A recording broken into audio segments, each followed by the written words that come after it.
Hello and welcome to another edition of Baker's Journal This Week. Today's show is brought to you by Pepperidge Farms. All Pepperidge Farms frozen bakery products are made with only the highest quality ingredients. There's no limit to what you can create with puff pastry sheets and patty shells. I'm Naomi Seben with your first baking industry news for 2019. Your top story. One of Canada's most popular bakeries was fined over $65,000 for violating safety regulations. Wesson oil was bought by Richardson International Limited. Cargill to sell its malt business to AXÉREAL. Following a guilty plea, Western Bakeries Limited was fined after an employee was critically injured being caught in a conveyor belt. On July 20th, 2017, a worker started a shift as the divider line operator, which requires monitoring dough on a conveyor belt to ensure dough is formed to the correct weight.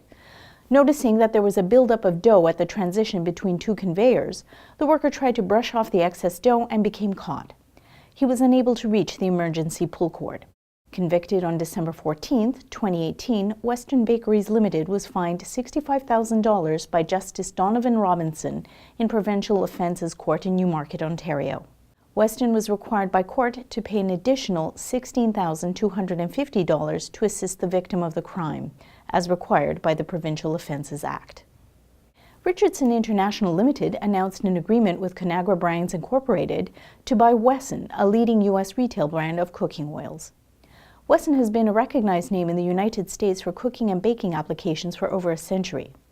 Richardson aims to reinvigorate the brand to engage customers while continuing to live up to their promise of bringing quality ingredients to the table. Richardson is also set to acquire the Wesson production facility located in Memphis, Tennessee. This 28,000 square foot manufacturing plant will complement Richardson's food and ingredients division. The agreement is subject to the usual closing conditions, including regulatory approval.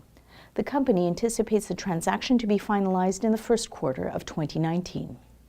Cargill and AXÉREAL announced their intention to enter an agreement under which Cargill will sell its malt business to AXÉREAL's malt subsidiary, Malt. The transaction involves the global malt business, including 15 facilities across 4 continents, representing more than 500 people. This transaction could give Malt access to a global footprint and offer further growth opportunities for Cargill's malt business. Malt is a subsidiary of AXÉREAL, creating malt for food industries, distillers, and breweries. It operates in 10 malting plants in Europe and produces over 1 million tons of malt a year, stating it is one of the world's leading maltsters. Entry into the sale agreement is subject to information and/or consultation procedures with the appropriate employee representative bodies. The transaction will be subject to regulatory and other approvals expected to close in the second half of 2019. This was another edition of Annex Business Media's Niche TV. Thanks to our sponsor, Pepperidge Farms. All Pepperidge Farms frozen bakery products are made with only the highest quality ingredients. There's no limit to what you can create with puff pastry sheets and patty shells. Stay tuned to Baker's Journal This Week for all the latest baking industry news. I'm Naomi Seben. See you next time.